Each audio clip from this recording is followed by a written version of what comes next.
Hi friends, continuing to the chapter Many Lives, Many Master. The dream had seemed especially vivid to her. I now told her to go back beyond the normal limits of a space and time. To go back and see if her dreams had roots in a previous reincarnation. I see the steps leading up to a tower, overlooking the mountains but also the sea. I'm a boy. My hair is blonde, strange hair. My clothes are short, brown, white, made from the animal skins. Some men are on the top of a tower looking out gods. They are dirty. They play the games like checkers, but not. The board is round, not square. They play with the sharp, dagger-like pieces which fit into the holes. The pieces have animals' head on them. Christian, photogenetic spelling, territory, from the Netherlands around 1473. I asked her name of a place in which she lived and whether she could see or hear a year. I'm a seaport now. The land goes down to the sea. There is a fortress and water. I see a hut. My mother cooking in a clay pot. My name is Johan. She was progressed to her death. At this point in our session, I was still looking for a single, overwhelming transformative event that could either cause or explain her current life symptoms. Even if these remarkably exhibit visualizations were fantastic. And I am sure of this, what she believed or thought could still underline her symptoms. After all, I had seen the people transformated by their dreams. Some could not remember whether a childhood taruma actually happened or occurred in dream. Yet the memory of the taruma still haunted their adult life. What I did not yet fully appreciate was that the steady day in and the day out pounding of undermining the influences such as parents sketching the criticism could cause even more pain, psychological trauma, than a single traumatic event. These demanding influences because they blend into the everyday's background of their lives, or even more difficult to remember and exotic. A constantly criticized child can lose as much as confidence and self-esteem as one who remembers being humiliated on one particular horrifying day. A child whose family is improvised and has a very little food available on a day. Today, basic might eventually suffer from the same psychological problem as a child who experienced one more episode of an accidental near starvation. I would soon realize that the day in and day out pounding of an negative forces had to be recognized and resolved with a much attention as that paid to the single, overwhelming the dramatic event. Catherine began to speak. There are boards like cannons, brightly painted. Providence area. We have weapons, spears, slings, bow and arrows, but bigger. There are bigger, strange oars on the boat. Everyone has to row. We may be lost. It is dark. There are no lights. I am afraid. There are other boats with which apparently a rapiding party. I am afraid of animals. We sleep on the dirty, foul-smelling animal skin. We are scouting. My shoes looks funny, like the sack, tied at the ankles from the animal skin. Long pause. My face is hot from the fire. My people are killing the others, but I am not. I don't want to kill My knife is in my hand. Suddenly, she began to gurgle and gasp for the breath.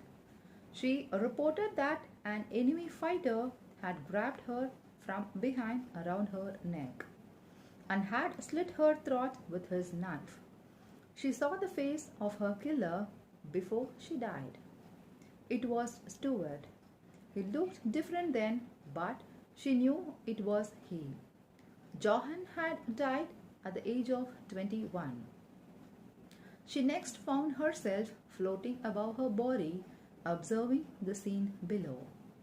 She drifted upon to the clouds, feeling bewildered and confused. Soon she felt herself being pulled into a tiny, warm space. She was about to be born. "Somebody is holding me," she whispered, slowly and dreamingly. "Someone who helped with me the birth. She is wearing a green dress with a white apron. She has a white hat folded back at the corners. The room has a funny windows, many sessions. The building is stone. My mother has a long, dark hair. She wants to hold me. There is a funny, rough night skirts on my mother. It hurts to rub against it. It feels good to be in the sun and to be warm again. It is the same mother I have now. During the previous session, I have instructed her to closely observe the significant people in these lifetimes to see whatever she could identify them as significant people in her present lifetime as Catherine. According to the most writers, group of souls tends to reincarnate together again and again, working out their karma, debates owned together and to the self. Lessons to be learned over the span of many lifetimes. In my attempt to understand this strange, spectacular drama that was unfolding unbeknown to the rest of the world in my quiet, dimly lighted office, I wanted to verify this information.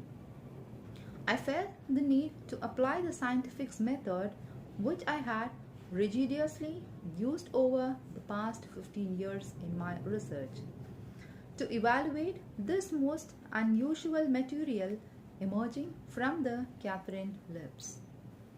Between sessions, Catherine herself was becoming increasingly more psychic.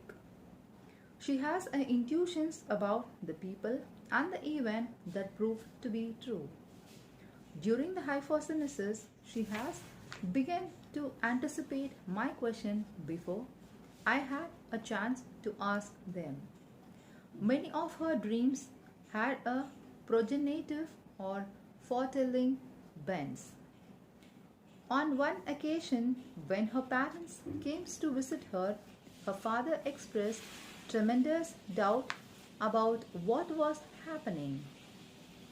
To prove to him that it was true, she took him to the race track. There, right before his eye, she proceeded to pick the winner of every race. He was stunned. Once she knew that she has proved her point, she took all of her money that she had owned and gave it to the first poor street person she met on her way off the track. She indulgently felt that the new spiritual powers she had gained should be not used for the financial rewards. For her, they had a much higher meaning. She told me that this experience was a little frightening to her, but she was so pleased with the progress she had made that she was eager to continue with these regressions. I was both shocked and fascinated by her psychic abilities, especially the episode at the race track. This was a tangible proof. She had the winning ticket to every race. This was no coincidence. Some things very odd and happening over these past several weeks, and I struggle to keep my preservatives. I could not deny her physic abilities, and if these abilities were real and could produce a tangible proof, could her reactions of a past life events also be true? Now she returned to the lifetime in which she had just born. This incarnation seems to be more recent, but she could not identify a year. Her name was Elizabeth. I am older now, with a brother and a two sisters. I see the dinner table. My father is there. He is Edward, the pediatrician, back for an encore performance as her father. My mother and father are fighting again. The food is potato and the beans. He is mad because the food is cold. They fight a lot. He always drinking. He hits my mother. Catherine's voice was frightened and she was trembling visibly. He pushes the kids. He is not like he was before, not the same person. I don't like him. I wish he would go away. She was speaking as a child would speak. My questioning of her during this session was certainly very different from what I used in the conventional psychotherapy. I acted more as a guide with Catherine, trying to review an entire lifetime in an hour or two, searching for a traumatic event and harmful patterns that might explain her current day symptoms. Conventional therapy is conducted as much as more detailed and leisurely pace. Every word chosen by the patient is analyzed for a nonsense and hidden meanings. Every facial gestures, every bodily movements, every inflection of the voices is considered and evaluated. Every emotional reaction is carefully scrutinized. Behaviors, patterns are painstakingly pieced together.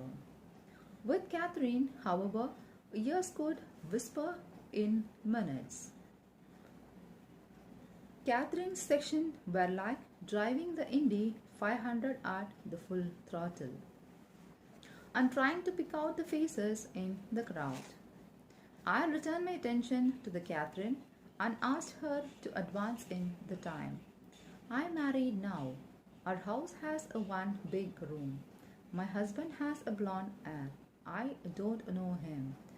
That is, he has not appeared in Catherine's present lifetime. We have no children yet. He is very nice to me. We love each other and we are happy.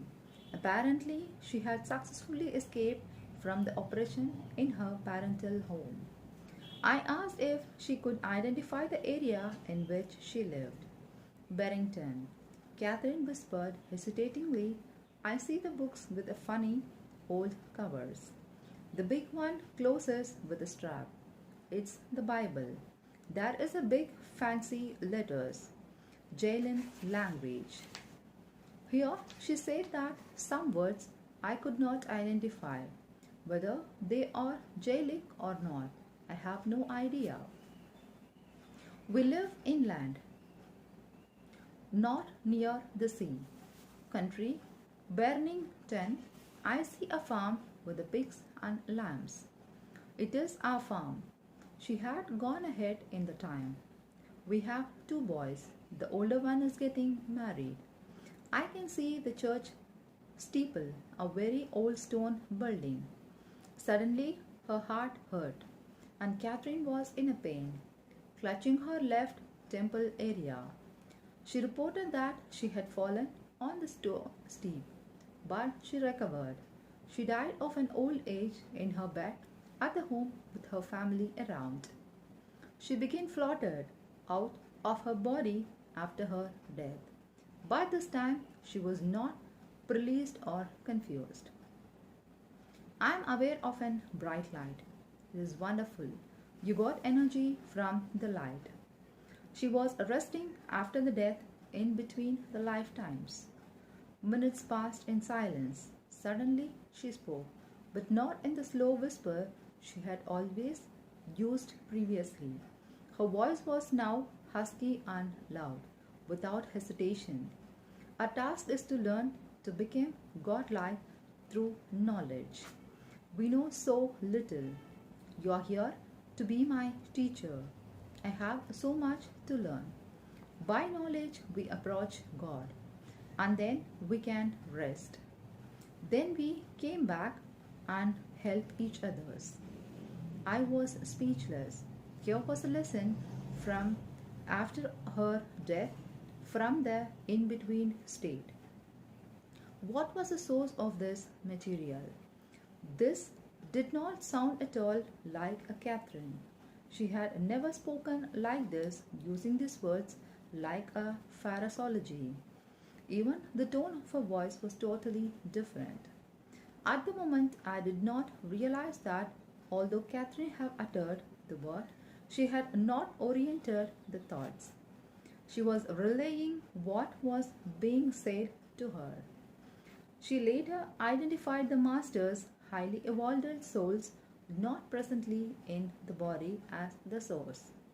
They could speak to me through her. Not only could Catherine be repressed to the past lifetimes, but now she could channel the knowledge from the beyond. Beautiful knowledge. I struggle to retain my objectivity. A new dimension had been introduced. Catherine had never read the studies of Dr. Elizabeth Kubler-Ross or Dr. Raymond Moody, who have both written about a near-death experiences. She had never heard of an Tibetan book of an death. Yet she was relating similar experiences to those described in these writings. This was a proof of a sort. If only there were more facts, more tangible details I could verify. My speculation influence stated yet remained. Maybe she had read about near-death research in a magazine article or had seen an interview on a television show. Although she defined any consciousness, remembrance of such an article or show, perhaps she retained a subconscious memory. But she went beyond these previous writings and transmitted a message back from this in between the state. If only I have more facts.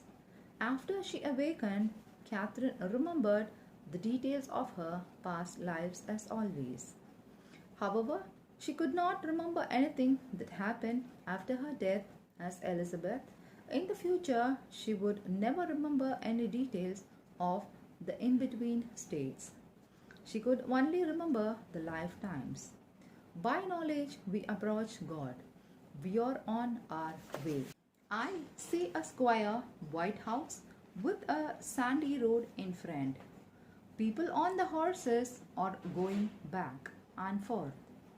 Catherine was speaking in her usual dreamy whisper.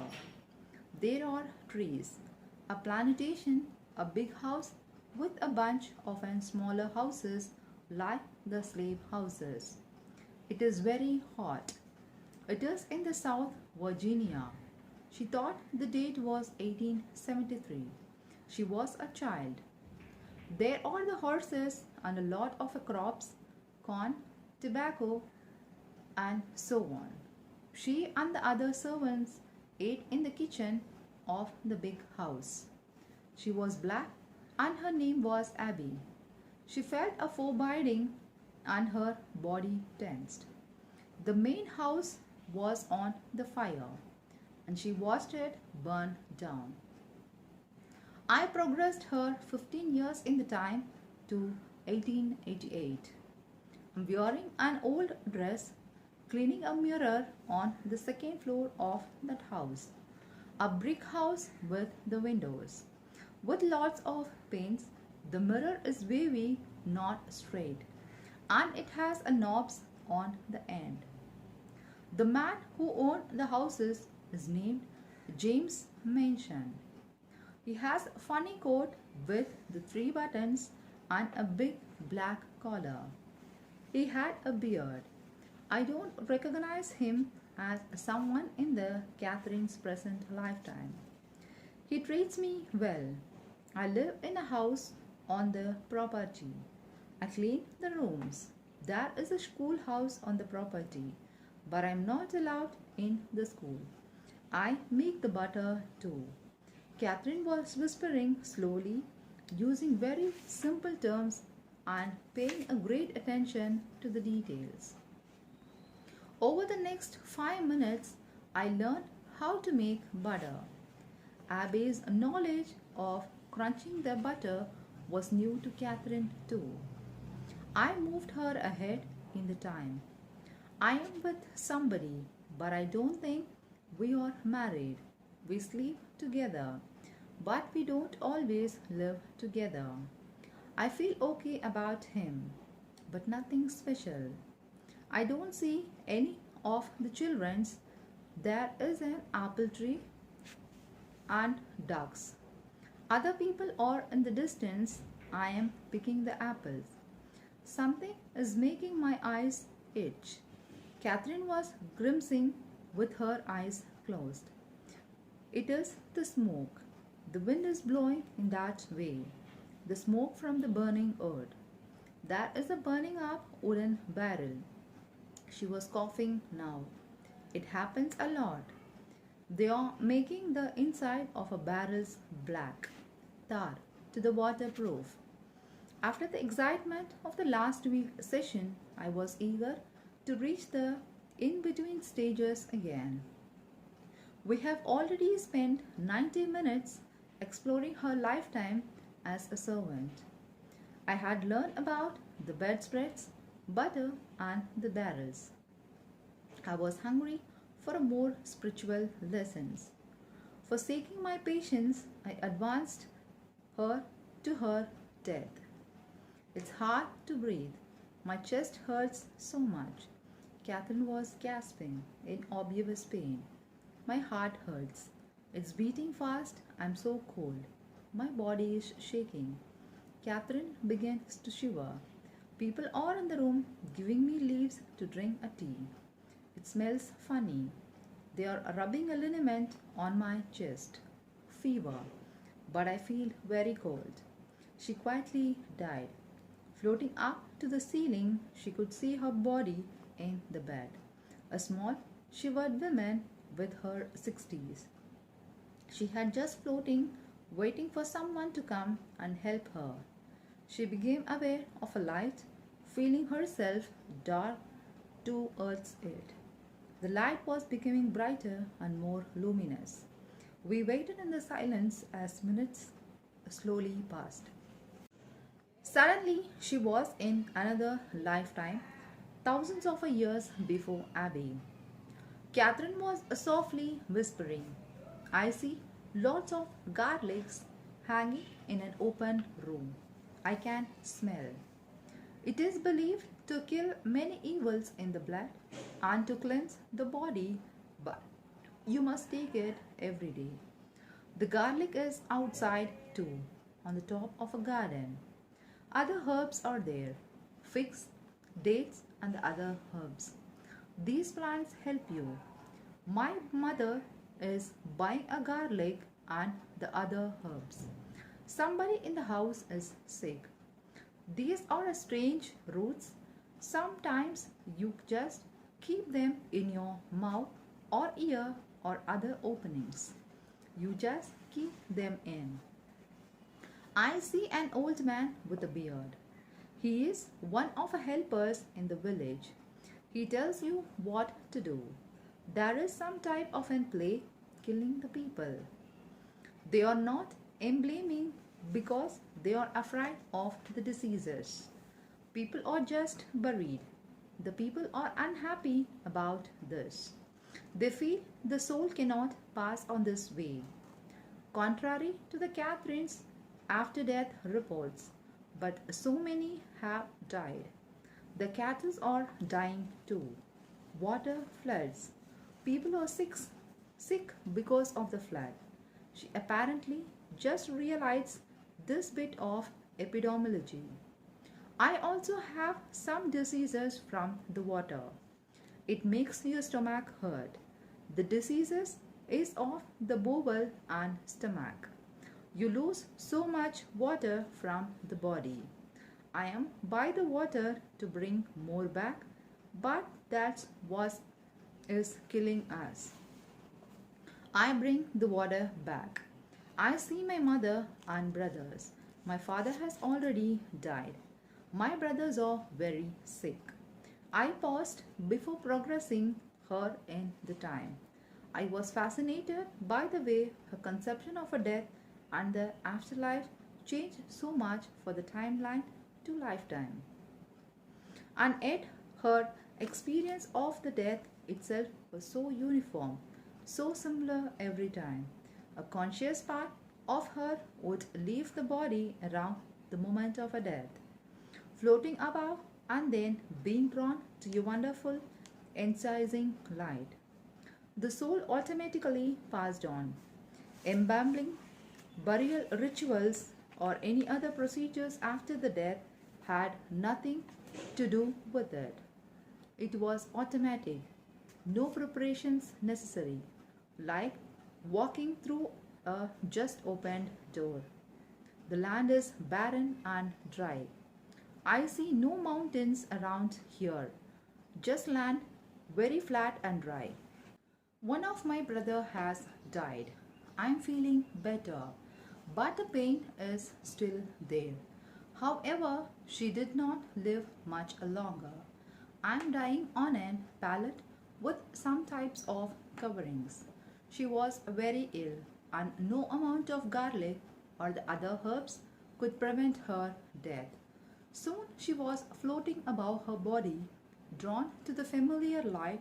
She waited patiently for someone to come to her. Her head began to roll slowly from side to side, as if she were scanning some scenes. Her voice was again husky and loud. They tell me there are many gods, for God is in each of us.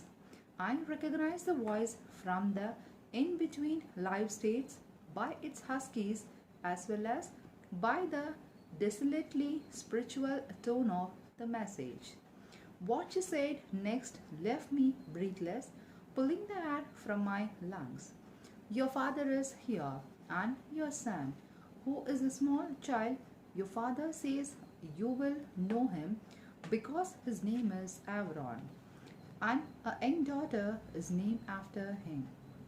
Also, his death was due to his heart.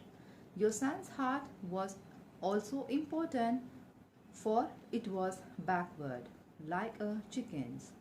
He made a great sacrifice for you out of his love. His soul is very advanced. His death satisfied his patient's debates. Also, he wanted to show you that the medicine could only go far, that its scopes is very limited. Catherine stopped speaking, and I sat in an awed silence as the number triggered to sort the things out. The room felt icy cold. Catherine knew very little about my personal life. On my desk, I had plenty of pictures of my daughter, grinning happily with her two bottom baby teeth in an otherwise empty mouth. My son's picture was very next to it.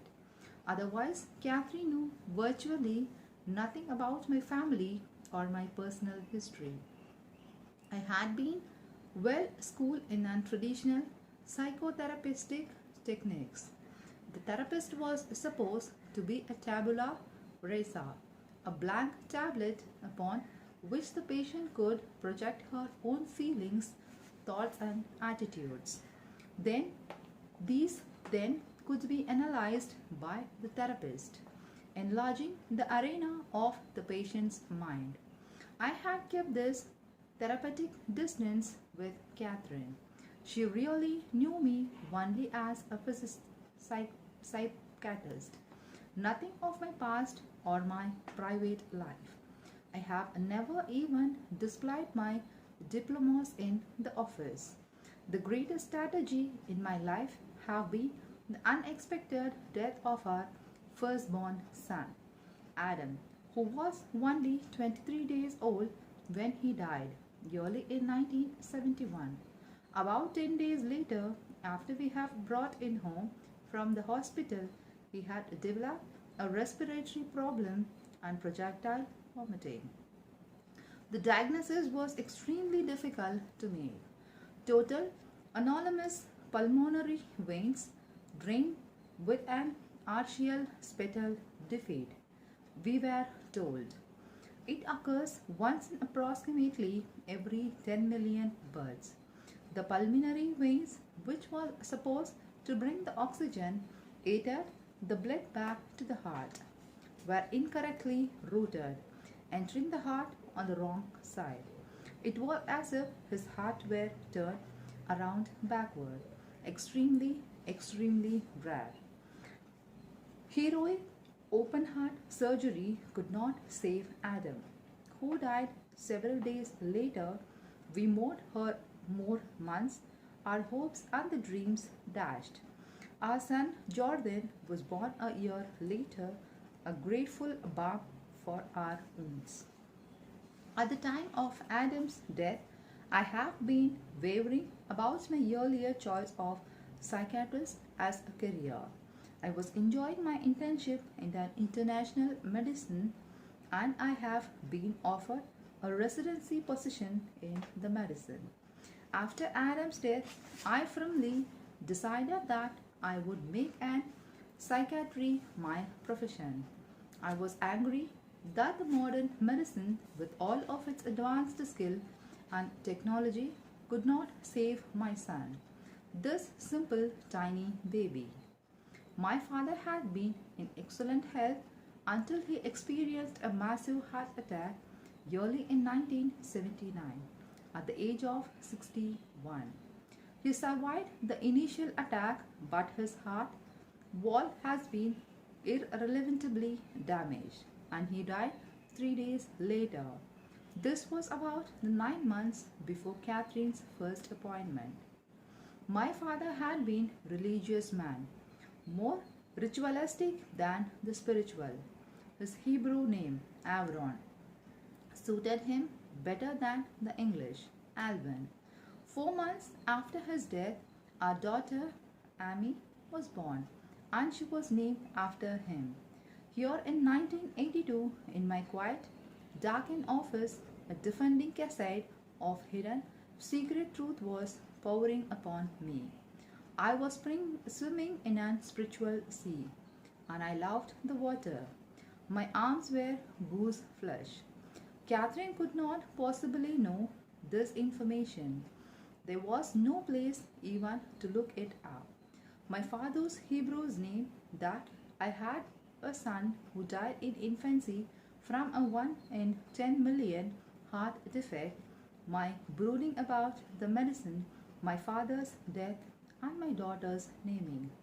It was too much, too specific, too true. This unsophisticated laboratory technician was in contact for a transcendental knowledge, and if she could reveal these truths, what else was there? I needed to know more. Who? I sputtered. Who is there? Who tells you all these things? The masters, she whispered. The master spirits tells me. They tell me I have lived 86 times in physical state. Catherine breathing slowed and her head stopped rolling from side to side. She was resting. I wanted to go on, but the implications of what she had said were distracting me. Did she really have 86 previous lifetimes? And what about the masters? Could it be? Could our lives be guided by the spirits who have no physical bodies but whom seems to possess a great knowledge? Are these there or a step on the way to the God. Was this real? I found it difficult to doubt in view of what she had just revealed, yet I still struggled to believe. I was overcoming the years of an alternative programs, but in my head and my heart and my guest, I knew she was right. She was revealing the truths. And what about my father and my son? In a sense, they were still alive. They have never really died. They were talking to me years after their burial and proving it by providing a specific, very secret information. And since all that was true, my son, as advancedly spiritual as Catholic, he said, did he indeed give, agree to be born to us and then die 23 days later in order to help us with our karmic debits and in addition to teach me about the medicine and the humankind, to nudge me back to the psychiatry. I was very heartened by these thoughts. Beneath my chill, I felt a great love stirring, a strong feeling of oneness and the connection with the heavens and the earth. I had missed my father and my son. It was good to hear from them again. My life would never be the same again, and a hand had reached down and irreversibly altered the course of my life. All of my reading, which had been done with carefully sonitary and spectacle detachment, fell into the place. Catherine's memories and messages were true. My institution about the accuracy of her experience had been correct. I had the fact, I had the proof. Yet, even in the very instant of a joy and understanding, even in the moment of an mystical experience, the old and the familiar, logical, undoubting parts of my mind locked on an objection. Perhaps it is just ESP or some physics skill. Granted, it's a quite a skill, but doesn't prove a reincarnation or master spirit. Yet this time I knew better. Thousands of cases record in the scientific literatures, especially those of children speaking the foreign languages to which they have never been reposed or exposed or having birthmarks at the site of previous mortal wounds. Of these same children knowing where treasured objects were hidden or buried thousands of miles away and decades or the centuries earlier, all echoed Catherine's message. I knew Catherine's character and her mind. I knew what she was and what she wasn't. No, my mind could not feel me this time. The proof was too strong and too overwhelming. This was real. She would verify more and more as our session progressed. At the time, over the succeeding weeks, I would forget the power and the immediacy of this session. At the time, I would fall back into the rut of everyday's life, worrying about the usual things. Doubts would surface. It was as if in my mind, when not focused, tended to drift back into the old patterns, beliefs and the skepticisms. But then I would remind myself this actually happened. I appreciated how difficult it is to believe these concepts without having the personal experiences. The experiences is necessary to add an emotional belief to the intellectual understandings. But the impact of the experiences always fails to some degrees. At first, I was not aware of why I was changing so much. I knew I was more calm and patient, and others were telling me how peacefully I looked, how I seemed more rested and happier. I felt more hope, more joy, and more purpose and more satisfaction in my life. I dawned on me that I was losing the fear of the death. I wasn't afraid of my death or of non existence. I was less afraid of losing the others, even though I would certainly miss them. How powerful the fear of a death is. People go to such great lengths to avoid the fear. My life crisis, affairs with the younger people, cosmetic surgeries, excessive obeisance, accumulating the material possessions, procreating to carry on a name, striving to be more and more youthful, and so on.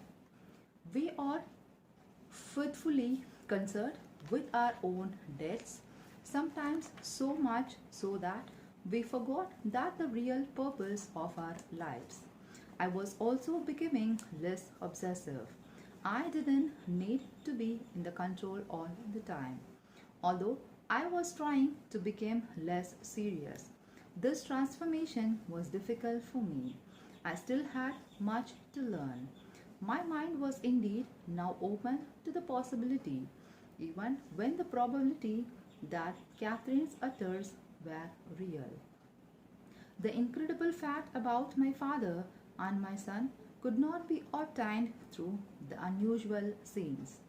Her knowledge and the abilities certainly provoked an outstanding psychic ability. It made a sense to believe her, but I remained wary and skeptical about what I read in the popular literature. Who are these people reporting the psychic phenomena, life after the death, and the another amazing paranormal events?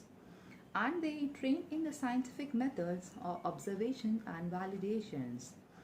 Despite my overwhelming and wonderful experiences with Catherine, I knew my naturally critical mind would continue to scrutinize every new fact, every piece of an information. I would check to see if it fit into the framework being built with every sessions. I would examine if it from every angle with a scientific microscope. And yet I could no longer deny that the framework was already there. We were still in the middle of the session. Catherine ended her rest and began talking about the green statue in front of a temple. I roused myself from my revive and listened. She was in an ancient lifetime somewhere in Asia, but I was still with the master. Incredible, I thought to myself. She is talking about the previous lifetimes, about the reincarnation, and yet compared to hearing the message from the masters. It felt anticlimactic. I was already realizing, however, that she had to go through a lifeline before she could leave her body and reach the in between state. She could not reach this state directly, and it was the only there that she could reach the masters. The green statues are in the front of a large temple buildings, she whispered softly. A building with a peak and a brown walls. There are 17 steps in front, and there is a room after you climb the steps. Incense is burning. Nobody has shoes. Their heads are shaven. They have round faces and dark eyes. They are dark skinned. I am there. I have hurt my foot and I have gone there for help. My foot is swollen. I can't step on it. Something is stuck in my foot. They put some leaves on my foot. Strange leaves. Tannis. Tannis or tannic acid, which occurs naturally in the root, wood, bark, leaves, and the fruits of many plants that has been used since the ancient times as a medicine because of its stypic or axogentric properties. First, my food was cleaned. Then it is a ritual before the god. There is some poison in my food. I stepped on something. My knee is swollen. My leg is heavy. Stick on it. Blood poisoning. They cut a hole in the food and put something very hot on it.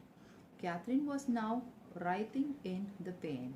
She was also gagging for some terribly bitter potion that she was given to drink.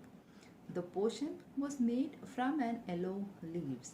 She healed, but the bones in her foot and her legs were never the same again. I progressed her in a time. She saw only a bleak and a poverty-stricken lives. She lived with her family in a small one-room hut without a table. They ate some kind of rice like cereal, but they all were always hungry. She aged rapidly, never escaping the poverty or the hunger, and she died. I waited, but I could see Catherine's exhaustions. Before I could awaken her, however, she told me that Robert Jordan needed my help. I had no idea who Robert Gerard was or how I could help him. There was no more. After awakening from the trance, Catherine again remembered many of the details of her past life recall. She remembered nothing at all of after the death experiences, nothing from the in-between states, nothing of the masters or of the incredible knowledges that had been revealed. I asked her a question. Catherine, what does the written masters mean to you? She thought this was a golf tournament. She was improving rapidly now, but she still had a difficulty integrating the concept of an reincarnation into her theology. Therefore, I decided not to tell her about the masters yet. Besides, I wasn't sure how you broke the news to someone that she was an incredibly talented trance medium who could channel the wonderful transcendental knowledge from the master spirit. Catherine agreed to allow my wife to attend the next section. Carol is a well-trained, highly skilled psychiatric social worker, and I wanted her opinion about these incredible happenings. After I told her what Catherine had said about my father and our son, Adam, she was eager to help. I had no trouble taking the notes of every word from the lifetimes when Catherine whispered quite slowly. But the master spoke much more quickly, and I decided to tape record everything. 1 week later, Catherine came in for her next section. She continued to improve with a diminished fear and anxieties. Her clinical improvement was definite, but I still was not sure why she was so much better. She had remembered drowning as Aronda, having her throat slashed as Johan, being a victim of an waterborne epidemic as Lucia, and the other terrifying traumatic events.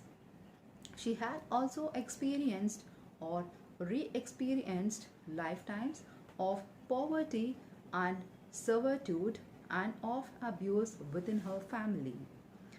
The later are the examples of the day in and day out miniatures that also get around into our cycles. The remembrance of the both type of the lifetimes could be contributed to her improvement. But another possibility excited.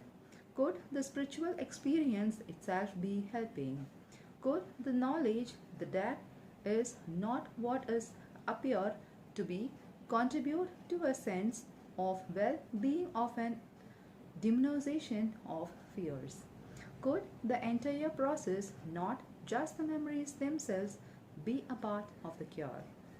Catherine's physics abilities were increasing and she was becoming even more intuitive. She still had the problem with the steward, but she felt able to be cope up with him more efficiently. Her eyes sparkled. Her skin glowed. She had had a strange dream during the week, she announced, but she could not remember a fragment of it.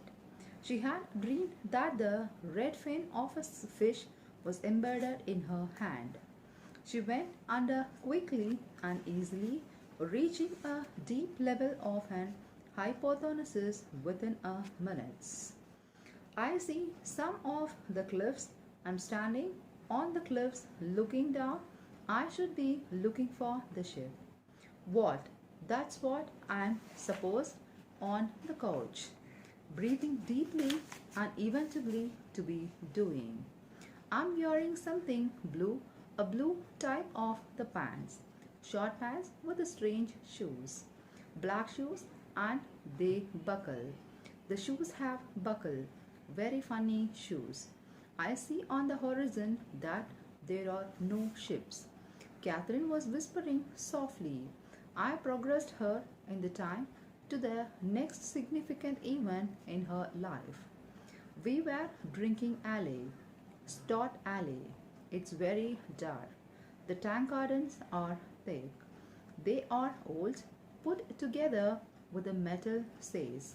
It is very full smelling in this plate, and many people are there. It is very loud. Everybody is talking very noisy.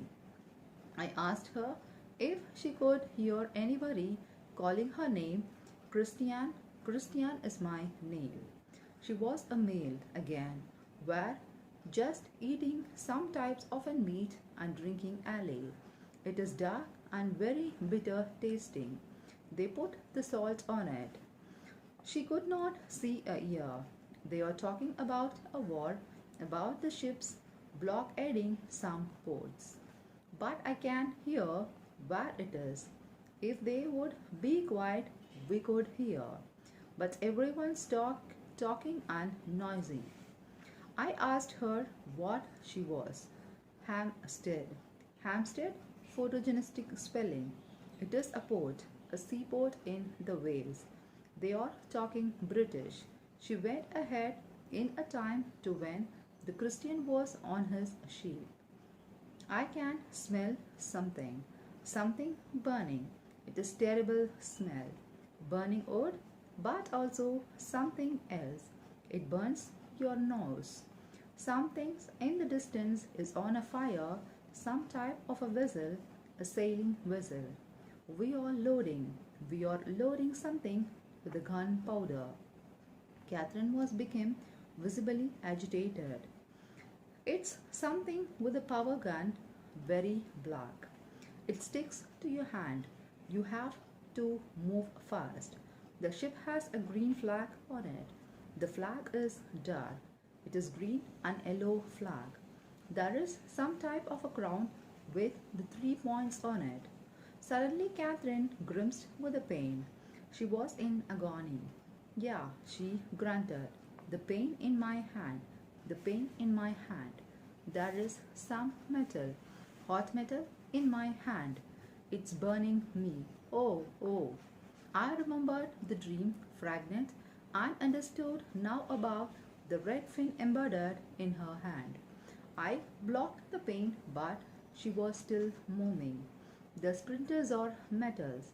The ship whereon was destroyed. The port side. They have the fire under control. Many men have been killed. Many men. I have survived. Only my hand is hurt, but it heals within time. I took her ahead in the time, letting her pick out the next significant event. I see some type of a print shop printing something with a block and ink. They are printing and binding the books. The books have a leather cover and the strings holding them together. Leather strings. I see a red book. It is something about history. I can't see the title. They haven't finished the printing. The books are wonderful. Their covers are so smooth. The leather. They are wonderful books. They teach you. Obviously, Christian enjoyed seeing and touching the books, and he dimly realized the potential of learning this way. He seems to be largely uneducated, however, a progress Christian to the last day of his life. I see a bridge over a river. I am an old man, very old. It's difficult to walk. I'm walking over the bridge to the other side. I feel pain in my chest, pressure, terrible pressure, pain in my chest. Oh, Catherine was making a grunting sounds, experiencing the apparent heart attack at the Christian was having on the bridge. Her breathing was rapid and swallow. Her face and the neck were covered with her sweat. She begins to cough and to gasp for the air. I was concerned. Was re-experiencing a heart attack from a previous lifetime dangerous? This was a new fortuner. Nobody knew the answer. Finally, Christian died. Catherine was now lying peacefully on the couch, breathing deeply, and eventually I let out a deep sign of relief. I feel free, free, Catherine gently whispered. I am just floating in the darkness, just floating. There is a light around and spirits the other people. I asked that if she had any thoughts about the lifetime that had just ended her life as Christian. I should have been more forgiving, but I wasn't. I did not forgive the wrongs that people did to me, and I should have. I don't forgive the wrong. I held them inside. I borrowed them from many years. I see eyes, eyes. Eyes, I echoed, sensing the contact. What kind of eyes? The eyes of an master spirit, Catherine whispered. But I must wait. I have the things to think about. Minutes passed in tense silence. How will you know when they are ready? I asked expectantly, breaking the long silence. They will call me, she answered. More minutes passed. Then suddenly her head began to roll from side to side, and her voice, hoarse and firm, signaled the change. There are many souls in this dimension. I am not the only one. We must be patient.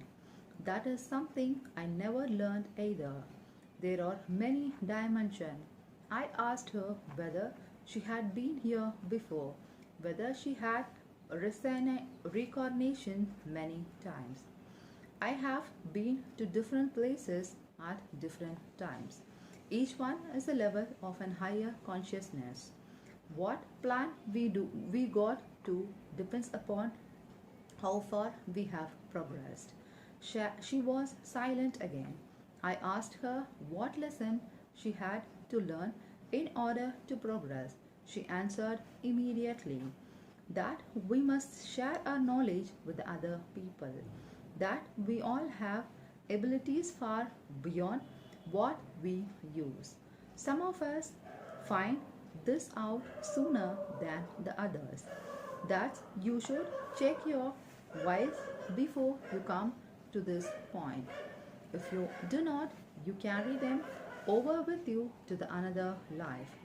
Only we can rid ourselves of a bad habits that we accumulate when we are in a physical state. The masters cannot do that for you. If you choose to fight and not to get rid yourself, then you will carry them over into your another life. And only when you decide that you are strong enough to master the external problems, then you will no longer have them in your next life. We must also learn not to just go to those people whose vibrations are the same as ours. It is normal to feel drawn to somebody who is on the same level that you are, but this is wrong.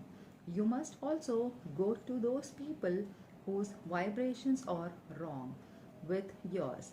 Thus, this is the importance in helping these people. Thank you.